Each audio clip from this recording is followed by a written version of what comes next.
luchando por mi vida. Yo un día te encontré, me sanaste las heridas y te conocí por fe. Confundido y sin norte, me atrajiste con amor, me adoptaste en tu familia y hoy te sirvo con honor. Jesús es el camino, Jesús es el Señor, la paz infinita me ha dado mi Dios. Jesús es el camino, Jesús es el Señor, por gracia recibo rescate y perdón.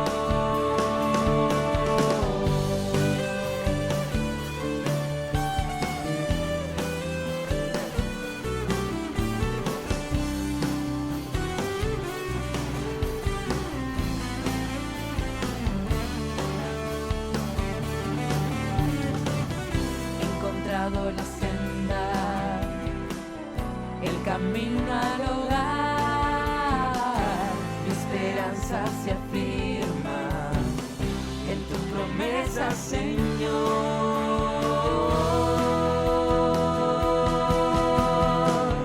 Jesús es el camino, Jesús es el Señor, la paz infinita me ha dado mi Dios. Jesús es el camino, Jesús es el Señor, por gracia recibo rescate y perdón.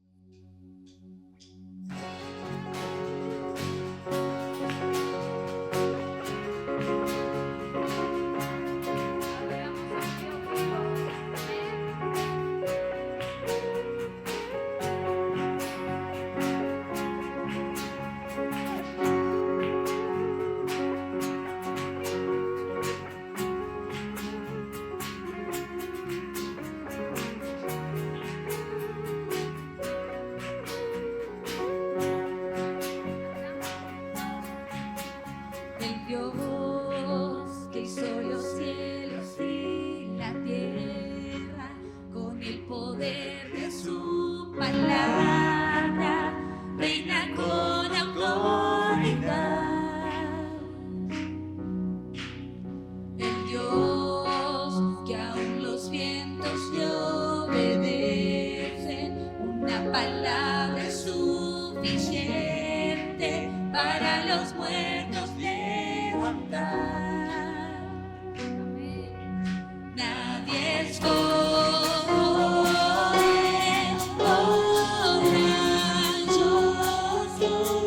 tú eres el Dios que adoramos, todopoderoso y soberano, grande en misericordia, el poder para salvar. tú eres el Dios Que adoramos, quien derrotó la muerte y el pecado, glorioso Redentor y Rey, te adoramos.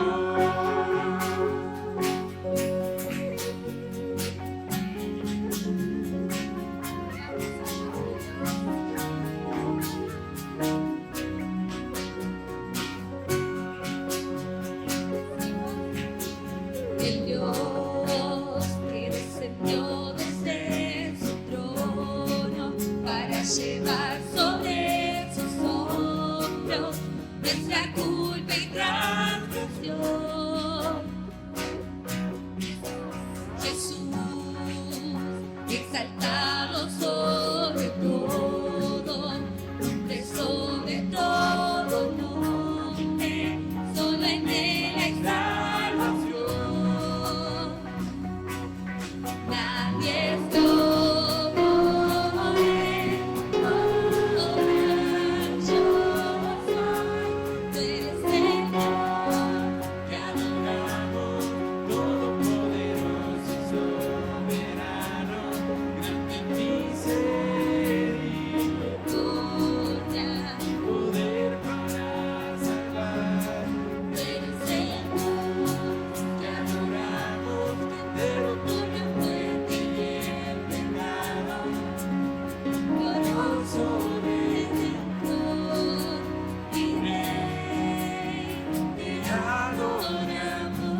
Bueno, quiero invitar a todos los hombres de la iglesia a participar de la reunión de discipulado de hombres los lunes a las 20 horas. Estos días que está frío incluso, incorporamos a veces alguna comidita, algún guisito, así que están todos los varones invitados a participar de esta reunión. Todos los miércoles a las 19:30 nos encontramos para orar. Los días jueves se realiza la reunión de damas a las 15:30 horas. La esperamos a todas. En el Ministerio de Matrimonios trabajamos con discipulados para noviazgos, que lo hacemos los días sábados, y después hay 3 discipulados, uno los días jueves a las 20 horas en la casa de Luis y Laura, y los días viernes también a las 20 horas, uno en la casa de Santiago y Pamela y otro en la casa de Alfredo e Isabel. También tenemos una reunión mensual los últimos viernes de cada mes, en la cual participamos noviazgos y matrimonios. Esperamos que puedan acompañarnos y que estén orando por este ministerio. Todos los jueves 20:30 tenemos un tiempo de discipulado juntos en el que podemos compartir versículos y también alabar juntos al Señor. Los esperamos. Todos los sábados tenemos escuelita a las 3 de la tarde. Todos los sábados a las 18:30 tenemos la reunión de preadolescentes. Los esperamos. Los sábados tenemos nuestras reuniones de jóvenes y adolescentes a las 20 horas, con un tiempo de alabanza y un tiempo de juegos y de predicación. Los esperamos. Los domingos a las 7 se estrena el devocional del canal de YouTube de la iglesia. Los domingos en la mañana tenemos nuestros ensayos de alabanza a las 9:30 de la mañana. Ensayamos 1 hora y media para la reunión de jóvenes del próximo sábado y después otra hora más para el culto de esa misma noche. Estamos viajando a la ciudad de Fray Bentos todos los domingos para tener un culto a las 10 de la mañana y proyectamos tener en brevedad reuniones con hombres y hacer evangelismo puerta a puerta. Bueno, los domingos a las 10:30 de la mañana tenemos el discipulado para todos los hermanos que en la semana no pueden asistir a sus discipulados. Pueden venir el domingo a las 10:30 de la mañana. Les esperamos. Acerca de la actitud que tenemos que tener cada uno de nosotros como hijos de Dios, soportando las pruebas con fortaleza. Todos los domingos 19:30 horas los esperamos en nuestro canal de Facebook para el envío. Bueno, los domingos los invitamos a nuestra cantina acá, Pro Templo, así que los invitamos a compartir algo rico. Queremos recordar a todos los hermanos que el primer domingo del mes, cuando es la Santa Cena, ahí traemos alimentos no perecederos para colaborar con aquellos hermanos que tienen necesidades. Por lo tanto, invitamos a todos a que puedan colaborar con esto. Para las ofrendas tenemos 2 sobres, uno blanco y el otro verde. Como dijera Felipe, nosotros tenemos 2 sobres, uno en el que presentamos nuestras ofrendas y nuestros diezmos, y el otro, que es verde, como dice Felipe, que es Pro Templo, que es con la finalidad de continuar pagando la cuota de nuestro terreno. Es una bendición el aporte de cada uno.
El lema de este mes es listos para oír, pero para oír a Dios. Y está relacionado con la familia. Y está relacionado con nuestra relación con Dios en primer lugar. Y el título del mensaje del domingo pasado era Sin favoritos. Y sigue siendo ese título hoy. Vamos a continuar desarrollando el tema. No podemos tener favoritos, ¿no? En nuestras relaciones, en nuestros vínculos. Sí podemos tener más afinidad con algunos. Pero en casa, en nuestra familia, no podemos tener favoritos. No podemos hacer acepción de personas, ¿no? Este sí, este no. Aquel sí, aquella no. No, imagínense, ¿no? Y los casos que vemos en la Biblia, donde muchas veces las familias, especialmente en el Antiguo Testamento, los padres tenían preferencia por unos hijos, las madres tenían preferencia por otros, tampoco la palabra del Señor nos diga que eso esté bien o que sea un ejemplo a imitar. Es más, hasta vemos las consecuencias que generó esos favoritismos que había dentro de las familias. En la iglesia no podemos tener favoritos tampoco. En nuestro relacionamiento, en nuestro vínculo con los hermanos, no podemos ser selectivos. Este sí, este no. Con aquel sí me llevo bien de bien y entonces mantengo un vínculo con aquellos allí y el resto no. No nos va a hacer bien. El Señor nos enseña que no podemos hacer acepción de personas. Es más, el pasaje bíblico que estamos estudiando es una amonestación, es un llamado de atención de parte de Dios para nosotros en nuestro vínculo con la iglesia. A nivel laboral no podemos tener favoritos en cuanto al cumplimiento de las reglas y las normas, ¿no? Imagínense tener un cargo de confianza en una empresa y comportarse con el reglamento con unos sí y con otros no. Va a traer problemas, sin lugar a dudas. Nos va a generar muchos problemas. Por lo tanto, la enseñanza aquí de la palabra del Señor es que nosotros en nuestra práctica cristiana no hagamos acepción de personas. Y el pasaje de Santiago, capítulo 2, los versículos 1 al 10, vamos a volver a leerlos. Dice, hermanos míos, que vuestra fe en nuestro glorioso Señor Jesucristo sea sin acepción de personas. ¿Tá? Sin acepción, sin acepción de personas. ¿Tá? Punto 1, central. Sin acepción de personas. Porque si en vuestra congregación entra un hombre con anillo de oro, con ropa espléndida, y también entra un pobre con vestido andrajoso, y miráis con agrado al que trae ropa espléndida y le decís, siéntate aquí, en un buen lugar, y al otro le decís, estate tú allí en pie, o siéntate aquí bajo mi estrado. Este es el problema de las preferencias, nos va a generar problemas, no le agrada a Dios esto. Y continúa diciendo en el versículo 4, ¿no hacéis distinción entre vosotros mismos y venís a ser jueces con malos pensamientos? Versículo 5, hermanos míos, oíd, ¿no ha elegido Dios a los pobres de este mundo para que sean ricos en fe y herederos del reino que ha prometido a los que le aman? Y yo pienso, ¿no? ¿Qué lugar de privilegio Dios le ha dado al pobre, ¿no? A los pobres. Dice aquí la palabra que los pobres son escogidos de Dios. Dios los ha elegido a los pobres de este mundo. Y redobla todavía la enseñanza. Dice, para que sean ricos en fe. Quiere decir que esa escasez material ha producido que estas personas sean ricas en fe. Por lo tanto, son dignas de admiración. Pero a veces nosotros, en nuestra mirada, en el mundo que nos toca vivir hoy, ¿no? Nos cuesta ver más allá de la apariencia de la persona, ¿no? Dice, y no solamente son ricos en fe, sino que además son herederos del reino que ha prometido a los que le aman. Todo eso para los pobres. Entonces hay una posición que Dios les ha dado especial a los pobres. Y a ver, entendamos por pobre aquella persona que no necesariamente tiene que vivir en extrema pobreza, sino que es aquella persona que no le da valor a los bienes materiales y que ha estado dispuesta a consagrar su vida plenamente al Señor, dejando de lado sus bienes. Aún personas que, teniendo una buena posición socioeconómica, un día dijeron: yo, por causa de Cristo, estoy dispuesto a abandonar esto y cumplir con la misión para la cual Dios me está llamando. Un ejemplo de eso es esta personalidad que viene a continuación, Adoniram Hudson, un misionero norteamericano, que fue misionero en Birmania. Birmania, un país que está pegado a China, un contexto completamente diferente al suyo. Y sufrió mucha persecución religiosa por ser un misionero allí. Fue encarcelado. Cualquiera podría decir: bueno, voy a predicar el Evangelio. Señor, todas las almas que lleguen las voy a llevar a tus pies con el mensaje de la palabra. Dame fuerza para predicar ese mensaje. Allá fue Adoniram Hudson, predicó el mensaje. ¿Y qué pasó? Al comienzo no se convertía la gente. Es más, fue encarcelado, fue llevado prisionero, fue torturado. Dice que le amarraron por sus pulgares y le suspendieron muy alto para ridiculizarlo ante la gente en público. Lo bajaron, lo pusieron en una celda sucia. Esa celda estaba infestada de ratas y se burlaban de él y le decían: ¿y ahora qué hay de tus planes para alcanzar a los perdidos para Cristo? ¿Qué tienes que decir acerca de tu futuro?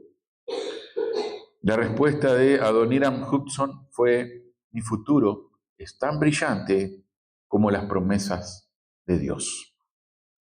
Aferrado a las promesas de Dios. Si las promesas de Dios son de bendición para nuestra vida, bueno, mi futuro es ese. Aferrarme a las promesas del Señor. Y más allá de toda esa persecución que esta persona tuvo, sembró las bases para el Evangelio en ese país, en Birmania. Hoy Birmania tiene otro nombre, ese país, ¿no? Myanmar creo que se llama, ¿no? Bien, que puedes seguir buscando información de este misionero que lo dejó todo por seguir a Cristo, ¿no? Y fue perseguido por esto, ¿no? Entonces, hermano, ricos en fe, pobres materialmente, lo han dejado todo por causa de Cristo, pero son herederos del reino de Dios. Vaya que si tenemos que aprender tanto nosotros, ¿no? Poder declarar en tiempo de persecución: mi futuro es tan brillante como las promesas del Señor. Bien, los versículos 6 y 7 del pasaje que estamos analizando. Dice: pero vosotros habéis afrentado al pobre. ¿No os oprimen los ricos? ¿Y no son ellos los mismos que os arrastran a los tribunales? ¿No blasfeman ellos el buen nombre que fue invocado sobre vosotros? Versículos 6 y 7. Aquí está hablando de la persecución de los ricos hacia los pobres. Acá podemos interpretar personas que tienen una buena posición política incluso y que se dedican a perseguir a los humildes en general. Recordemos, hermano, que el Evangelio, cuando comienza a expandirse, después que Jesús asciende al cielo y quedan los discípulos sembrando el Evangelio, recordemos que al comienzo el Evangelio va creciendo, pero son las clases más bajas las que abren su corazón con mayor facilidad. Son los pobres los que se identifican al comienzo con el mensaje de salvación de Jesús. A ver, hay personas de buena posición económica que también lo van a hacer, pero en su mayoría son los pobres, aquellos los que comienzan a abrazar la fe, la gente de la calle, los analfabetos, los que eran considerados ignorantes en en ese momento, ¿verdad? Y Jesús fue el maestro para esas personas. Recordemos que dentro de su equipo de trabajo no había gente con tanta formación intelectual. Sin embargo, guiados, impulsados por el Espíritu Santo, plantaron muchísimas iglesias, ¿no? Entonces, esto es parte también del proceso que muchas veces los cristianos tenemos que enfrentar en el lugar donde nos toque estar, ¿no? Acá vemos que la gente más rica, la gente más afluente, la aristocracia, repudiaban el mensaje del Evangelio, lo rechazaban, se sentían amenazados por el mensaje del Evangelio. Primero, ¿cuáles eran las razones? El Evangelio era contrario a su estatus social. Es decir, nadie quiere salir de la zona de comodidad. El Evangelio te está diciendo que Dios considera que todas las personas son aquellos que abrazan la fe, todos son iguales delante de Dios. No hay hombre, no hay mujer que no sea igual a Dios. No hay judío, no hay gentil que no sea igual delante de Dios. Entonces ya ese mensaje desajusta, ¿no? ¿Y por qué? Y porque el ser humano tiene la tendencia, y más en la antigüedad, a considerar su superioridad sobre otros, ¿no? Y uno no quiere abandonar esa condición, ¿no? Bien, recordemos Pilato. Pilato cuando tuvo que tomar la decisión de qué hacer con Jesús. Las autoridades judías llevaron a Jesús ante Pilato. Pilato no encontró ninguna falta, pero las autoridades judías comenzaron a presionar a Pilato. Y dentro de esa presión, una de las cosas que le dicen es, si no nos permites crucificar a Jesús, no eres amigo del César. Le dicen esto a Pilato, ¿no? Es decir, bueno, estás creyendo que Jesús es un rey.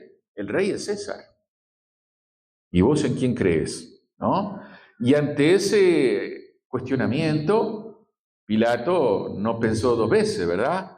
No voy a abandonar mi posición en la cual estoy, ¿verdad? Y a veces el Evangelio nos mueve a salir de nuestra posición social, económica, política. Amén por aquellos cristianos, ¿verdad?, que han entendido el mensaje del Evangelio y aunque gozan, ¿no?, de una determinada posición dada por Dios, son personas, ¿verdad?, fieles a Dios y servidoras de Jesús en el lugar donde les toca estar. Bien, esa es una de las razones por las cuales los ricos de este tiempo persiguen a los más pobres. Otra razón es que el Evangelio les tocaba el bolsillo. ¿En qué sentido? Y bueno, había mucha idolatría. El Evangelio comienza a expandirse. ¿Ah? Hechos 19:27. Este pasaje lo estuvimos leyendo en la casa de nuestros hermanos Cachesca el lunes, en la célula que los hermanos tienen allí en su casa. Yo meditando en esto, encontraba, ¿verdad?, también una conexión con este pasaje de Santiago, ¿no? Dice el versículo 27, y no solamente hay peligro de que este nuestro negocio venga a desacreditarse, sino también que el templo de la gran diosa Diana sea estimado en nada y comienza a ser destruida la majestad de aquella a quien venera toda Asia y el mundo entero. ¿Qué estaba pasando acá? El apóstol Pablo, con el mensaje de salvación, está diciendo, sigan a Cristo y no a Satanás. No se dejen guiar por las artimañas del enemigo, del diablo. Y acá estamos ante una localidad que adora a una diosa, a la diosa Diana. Y hay muchos que se enriquecen con aquellas personas que van dejando ofrenda en su idolatría.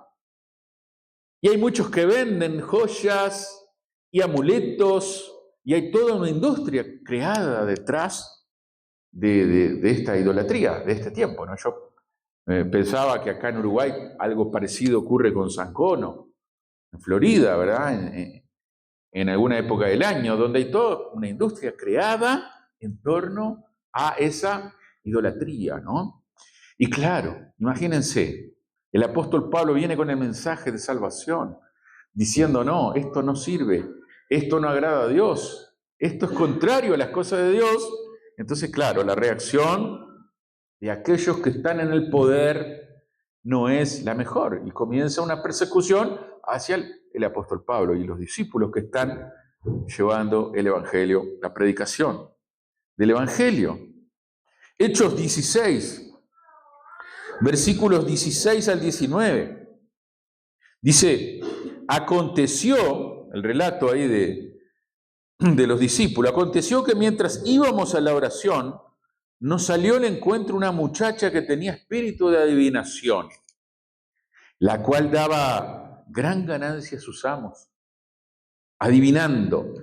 Esta, siguiendo a Pablo y a nosotros, daba voces diciendo, estos hombres son siervos del Dios Altísimo, que nos anuncian el camino de salvación. Y esto lo hacía por muchos días, mas desagradando a Dios. Este se volvió y dijo al espíritu, te mando, en el nombre de Jesucristo, que salgas de ella, y salió en aquella misma hora. Pero viendo sus amos que había salido la esperanza de su ganancia, prendieron a Pablo y a Silas y los trajeron al foro ante las autoridades. ¿Ah? Recuerdo que hubo una época de mi juventud que fui vendedor. Y fui vendedor de libros. Y en el lugar donde trabajábamos, fuimos seleccionados algunos para ir a vender a Punta del Este en el verano. Nos habíamos hecho la idea de que aquello iba a ser andar de bermuda, musculosa, vendiendo, y prácticamente la gente nos iba a llamar para comprar, y fue todo lo contrario, ¿no? Y fue, en ese verano le dije al Señor, ¿no? Señor, ayúdame a nunca más venir a hacer esta actividad, que me toque hacer algo así acá en este lugar. Lo cierto es que en determinado momento no estaban bien las ventas, y entonces uno de los muchachos fue y nos dijo a los demás, uno de los vendedores, miren que hay un brujo, que él te pone el bastón de él en el bolso, y yo salí de ahí y vendí como 3 libros ahí al toque. ¡Guay! Ahí salieron unos cuantos corriendo atrás del hombre, ¿no? Y habíamos 2 ahí que no íbamos a hacer eso, ¿no? Y en determinado momento nos tocó estar en un lugar donde apareció esa persona, llegamos al local sin saber que ese era el local, y el hombre nos dijo, vengan acá que yo ya. No, nos fuimos los 2. ¿Ah? Pero nos fuimos corriendo, ¿no? Y yo pienso, ¿no? Cómo el Señor nos cuidó en ese momento, porque uno no estaba al día con el Señor. Sin embargo, sabía en su interior que eso no agradaba al Señor y que había que salir corriendo, como José, ¿verdad? Cuando Satanás nos tienta. Entonces, hermano, acá estamos ante una situación donde está el espíritu de adivinación, está la idolatría, está la obra del enemigo haciendo su trabajo, y hay muchos que ganan dinero en cuanto a esto, y estos son los que persiguen después al evangelio. ¿Por qué? Y bueno, porque ahí estaba la fuente de su negocio, y el evangelio atenta contra esto, ¿verdad? Porque llegar al Señor implica llegar con nuestras manos vacías, así tal cual somos con nuestra vida, ¿verdad? Pero en este caso acá era diferente, ¿no? Versículo 22 de Hechos 16. Y se agolpó el pueblo contra ellos, y los magistrados, rasgándoles las ropas, ordenaron azotarles con varas. Es decir, de esta no se la llevaban de arriba, ¿no?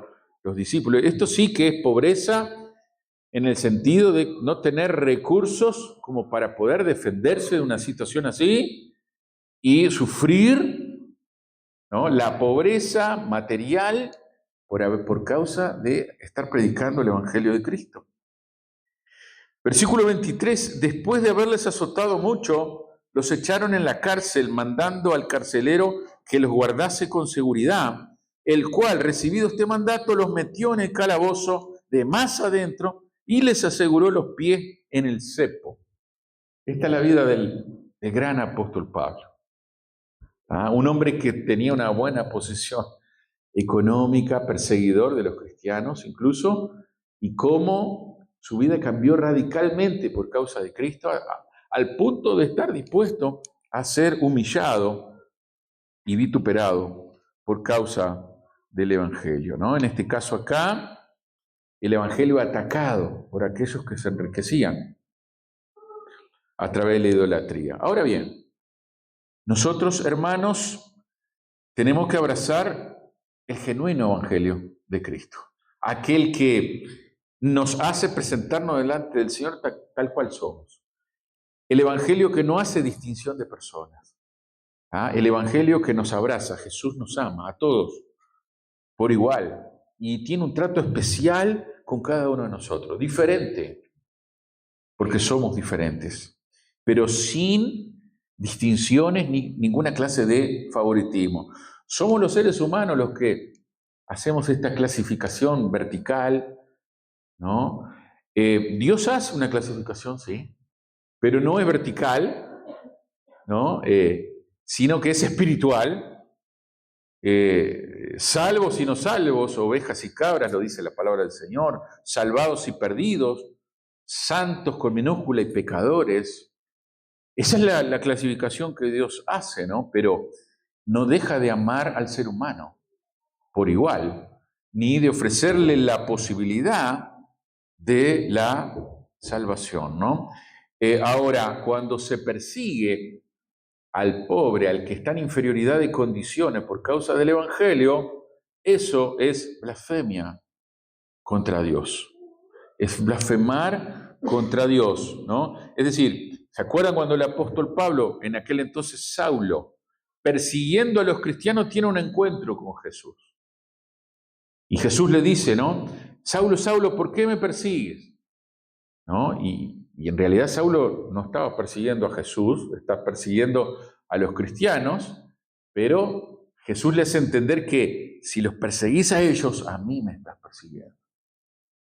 A mí me estás persiguiendo, ¿no?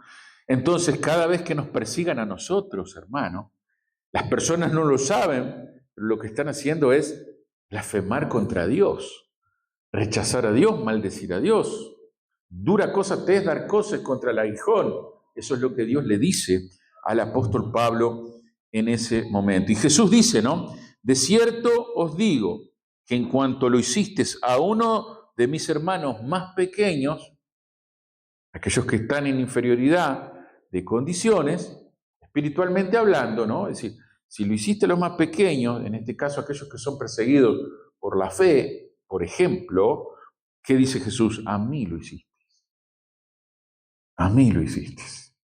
Estás blasfemando contra Dios, ¿no? Entonces, nuestro corazón, cada vez que alguien nos persiga o maldiga a Dios o nos rechace a nosotros, es de, Señor, perdónalo porque no sabe lo que está diciendo. No saben lo que están haciendo. Ahora bien, hermanos, no es tampoco para decir que una persona rica ante los ojos de Dios no es agradable. No. Aquellos que tienen a Cristo genuinamente en su corazón, ¿verdad? Y desarrollan una fe, son parte, ¿no?, del reino de los cielos. Es más, considero que todas las personas, estando en escasez, el Señor nos va llevando a mayores cosas también. El Señor nos va enseñando, ¿no?, a madurar, a crecer, a ser buenos administradores de aquellos recursos, por más que sean pocos, a algunos tal vez les tocará administrar más. Pero está aquella promesa también que dice, no, bueno, en lo poco vos fuiste fiel, que se aplica a todas las áreas de nuestra vida. Entonces, ahora es tiempo de mayores cosas. Muchos hermanos han experimentado esto y qué bueno es que esos hermanos, ¿verdad?, vuelcan todo eso, digamos, toda esa experiencia, toda esa madurez que van adquiriendo en el Señor, en la obra del Señor, ¿verdad? Pero no elevemos a las personas sobre otras. No elevemos a una persona sobre otra. No está bien menospreciar al rico, pero tampoco está bien menospreciar al pobre. Esto es lo que la palabra nos está enseñando aquí. Usábamos el pasaje de 1 Corintios 1, versículo 26 y 29. Dice la palabra del Señor: pues mirad, hermanos, vuestra vocación, que no sois muchos sabios según la carne, ni muchos poderosos, ni muchos nobles. Y el versículo 29 dice: a fin de que nadie se jacte en su presencia. Por lo tanto, no seamos sensibles y cuidadosos en cuanto a este tema del Evangelio. Había un hermano allí en Rivera que él tenía un retraso psicológico, bajo tratamiento psiquiátrico, tenía un retardo, pero era un chico que iba a la iglesia y que él andaba en bicicleta y que muchas veces yo me lo encontré en la ruta, volviendo yo de mi trabajo. Yo hubo una época que trabajé en el CERP de Rivera y volvía en moto y él ya me conocía y justo él salía como que a entrenar ciclismo, pero en una bicicleta montaña, ¿no? Él salía a entrenar y me conocía y venía a mi encuentro. Y venía a mi encuentro y nos íbamos juntos, ¿no? Hasta el centro de la ciudad, y él iba conmigo, y él iba rápido. Iba contento de que iba al lado mío, yo sin hacer fuerza, y él allí, dejando la vida. Y este chico se agarró un pegote conmigo. Y entonces nos iba a visitar a casa, hacíamos algo para comer y lo invitábamos, y él estaba allí con nosotros. Y él pertenecía a una organización que atendía el caso de él, digamos, la situación de él, de su salud, y participó en las Olimpiadas Especiales. Él viajó a Shanghái, China. ¿Y cuál era el deporte? Ciclismo. Él entrenaba, les repito, en una bicicleta montaña. Y cuando llegó a Shanghái, dice que le dieron una bicicleta de carrera, del profesional, ¿no? Por primera vez. Él no había entrenado nunca en una bicicleta así. Y dice que él, nos contaban los profesores de él, ¿no? Que él salió corriendo primero y como no controlaba la bicicleta, se cayó y ahí se levantó y siguió, ¿no? Y lo cierto es que ganó medalla de oro. Se vino con una medalla de oro de las Olimpiadas Especiales este muchacho.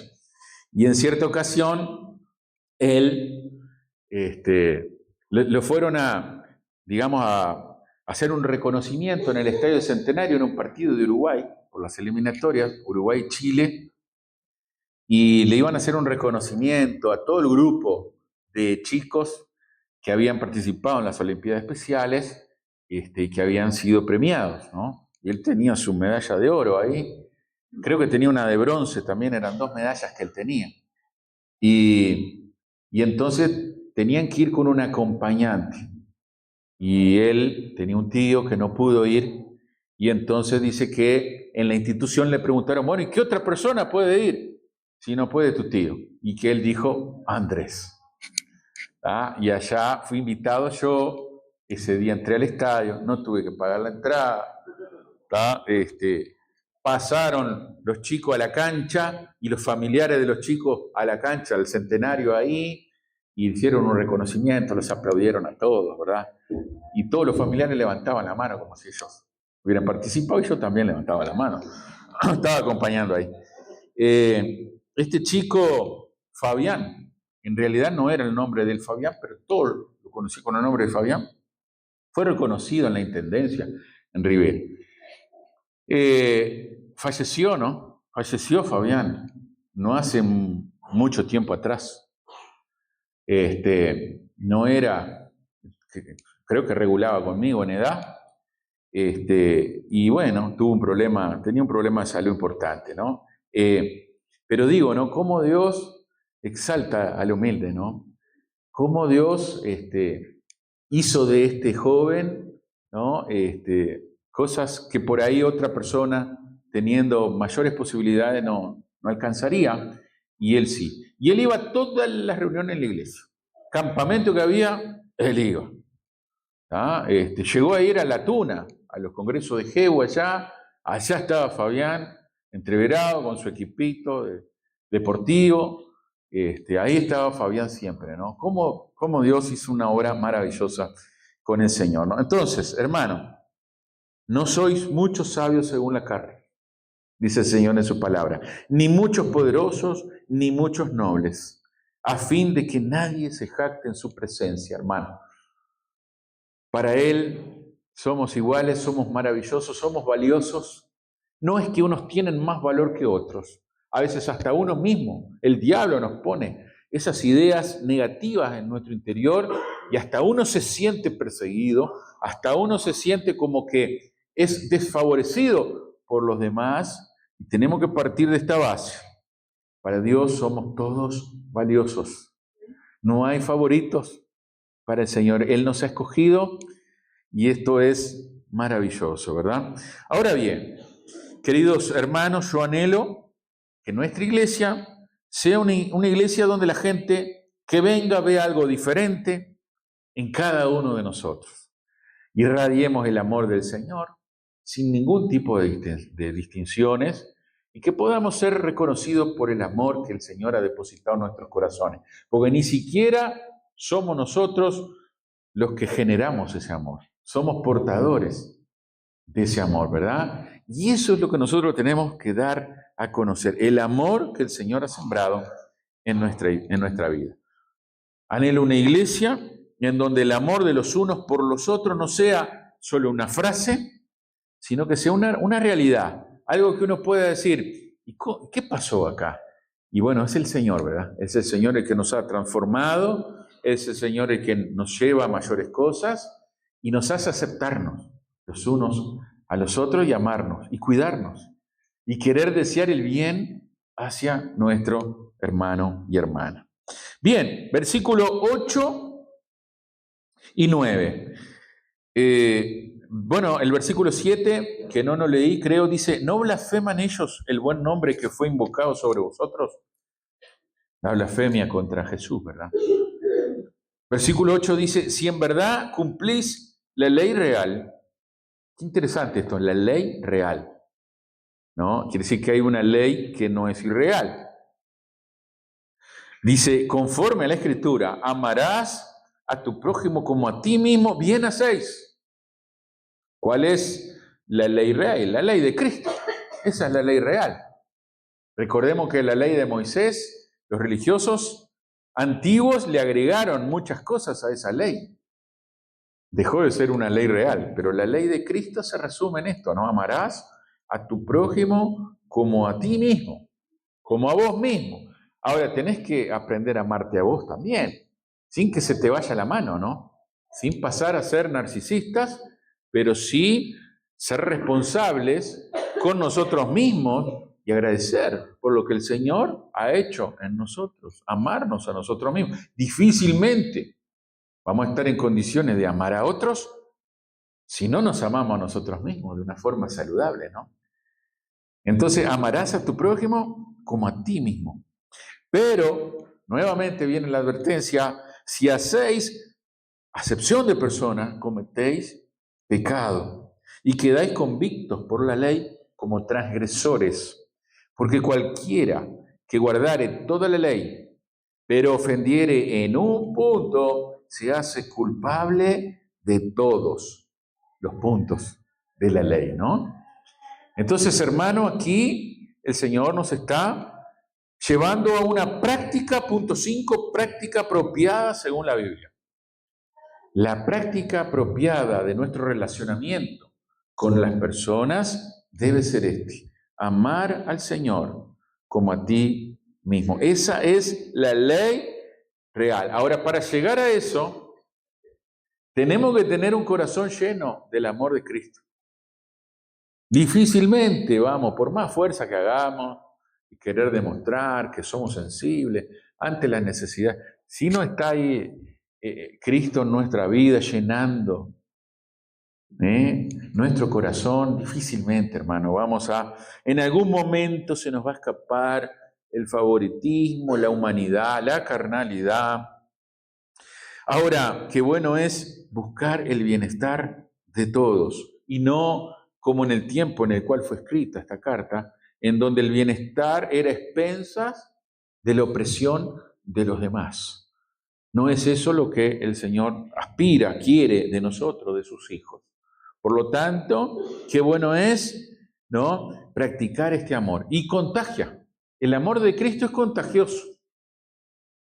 Basta con ver solo a un hermano, y esto uno lo comprueba muchas veces cuando la iglesia es chica, allí Fray Bento, por ejemplo, donde haya uno que practique un amor genuino, contagia a los demás. Contagia a los demás. Es inevitable eso. El amor de Cristo nos contagia, ¿verdad? Eso es la obra del Espíritu Santo, ¿no? La obra del Espíritu Santo. Por último, un joven salió con la Biblia bajo el brazo, como solíamos hacer antes, ¿no? Biblia bajo el brazo. Salió caminando a su iglesia, lejísimo, muchos kilómetros, le llegaba llegar a la iglesia. Caminaba, muchos kilómetros. En el camino había otras iglesias. Y la gente lo veía con la Biblia bajo el brazo y decía, bueno, este va a la iglesia, ¿no? Entonces no faltó alguno que le preguntara, ¿y a dónde vas? "Y a la iglesia". ¿Muy lejos la iglesia? Sí, falta todavía. ¿Y por qué tan lejos? ¿Por qué no venís a esta iglesia que es más cerca? Había otras iglesias más, y así sucesivamente, ¿no? A medida que iba avanzando. La respuesta del chico fue, porque en la iglesia donde yo voy, ahí se respira el amor de Cristo.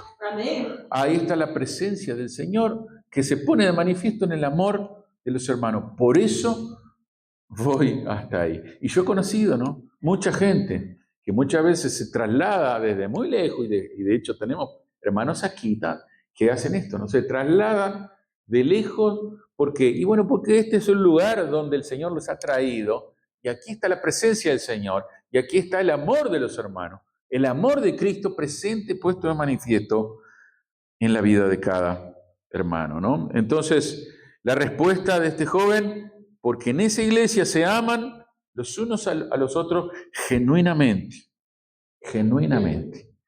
Y creo yo que esta debe ser nuestra meta como hijos del Señor. Hermano, este pasaje se aplica a la familia, se aplica a la iglesia, se aplica a nuestro entorno en general. Por lo tanto, la pregunta es, ¿qué vamos a hacer con esta enseñanza que llega a nosotros hoy? Ahora bien, yo me preguntaba, ¿no? Nosotros necesitamos aprender que todos son alguien ante los ojos del Señor. Todos somos alguien. Todos somos valiosos delante del Señor. ¿Cómo nos trata Dios? Como hijos, ¿verdad? Somos sus hijos. Y el Señor ha tenido misericordia para con nosotros. El Señor nos ha perdonado. El Señor nos cuida. El Señor nos orienta. Él nos guía. Y el Señor nos ve con esos ojos, ¿no? Ojos de amor, ojos de misericordia. El Señor quiere hacer una obra en cada uno de nosotros. ¿Cómo nos trata el Señor? Somos sus hijos, con un amor inmenso. Ha entregado a su Hijo Jesucristo por amor a cada uno de nosotros. Por lo tanto, tenemos que entender que el Señor nos mira a nosotros así tal cual somos. Somos personas que nos equivocamos. Somos personas que metemos la pata regularmente. Somos personas con muchos defectos, ¿no? Claro que sí. Pero el Señor nos toma en su misericordia y nos lleva y nos hace andar y nos hace vivir esta vida. Y cuando vamos caminando y creciendo en Él, vamos descubriendo que somos mejores en Cristo.